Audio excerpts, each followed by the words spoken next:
നിങ്ങളുടെ ഭർത്താവിനെ കുറിച്ചുള്ള കുറ്റം, നിങ്ങളുടെ ഭർത്താവിനെ കുറിച്ചുള്ള കുറവ് രണ്ടേ രണ്ട് സ്ഥലത്ത് മാത്രമേ നിങ്ങൾ പറയാവൂ. രണ്ടേ രണ്ട് സ്ഥലത്ത് മാത്രം.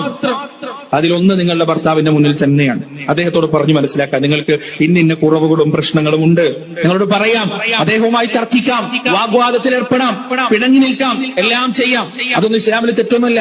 ഭാര്യ ഭർത്താവ് വാഗ്വാദം നടത്തുക, തർക്കം ഉണ്ടാവുക, തെറ്റി നിൽക്കുക, സൗന്ദര്യപ്പിണക്കം ഉണ്ടാവുക, അതൊന്നും തെറ്റൊന്നുമില്ല. അതുണ്ടാവണം, അതുള്ളിടത്തെ ഇണക്കം ഉണ്ടാവുകയുള്ളൂ.